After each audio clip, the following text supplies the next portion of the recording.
Hi. ഇന്ന് നമ്മൾ പഠിക്കാനായിട്ട് പോകുന്ന ഒരു പദമെന്ന് പറയുന്നത് ദോസ് എന്ന പദമാണ്. ദോസ് മീൻസ് അവ. അവ എന്ന് അർത്ഥം വരുന്ന ദോസ് എന്ന് പറയുന്ന പദമാണ് ഇന്ന് നമ്മൾ ഇംഗ്ലീഷ് ഫ്ലുവൻസിയിൽ പരിചയപ്പെടാനായിട്ട് പോകുന്നത്.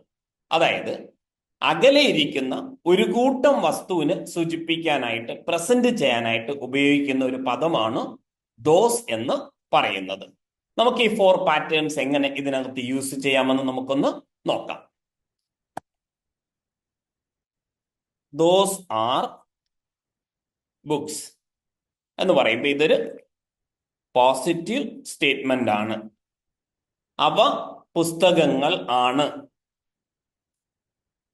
ആർ ദോസ് ബുക്സ് എന്ന് പറയുമ്പോൾ അത് പോസിറ്റീവ് ക്വസ്റ്റ്യൻ ആയി മാറി. അവ പുസ്തകങ്ങൾ ആണോ? അടുത്തത് ദോസ് ആർ നോട്ട്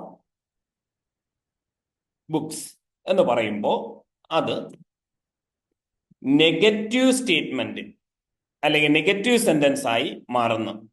അവ പുസ്തകങ്ങൾ അല്ല. അടുത്തതായി ആറിൻ്റെ ദോസ്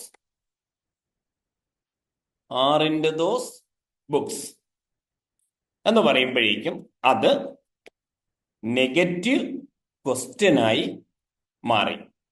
അവ പുസ്തകങ്ങൾ അല്ലേ? അപ്പൊ അവ പുസ്തകങ്ങളാണ്, അവ പുസ്തകങ്ങൾ ആണോ, അവ പുസ്തകങ്ങളല്ല, അവ പുസ്തകങ്ങൾ അല്ലേ? അല്ലെ? വളരെ എളുപ്പത്തിൽ നമുക്ക് ഇംഗ്ലീഷ് പഠിക്കാൻ സാധിക്കുന്നില്ലേ? ഇത്തരത്തിലുള്ള ഒരു ഫോർമുലയാണ് ഇംഗ്ലീഷ് ഫ്ലുവൻസി യൂസിങ് മൈൻപതി സീക്രട്സിൽ ഞങ്ങൾ ഉപയോഗിക്കുന്നത്. അപ്പൊ വളരെ സിമ്പിൾ ആയിട്ട് ആർക്കും തന്നെ ഇംഗ്ലീഷ് പഠിക്കാനായിട്ട് ഈ ഒരു സിസ്റ്റത്തിലൂടെ സാധിക്കും. താങ്ക്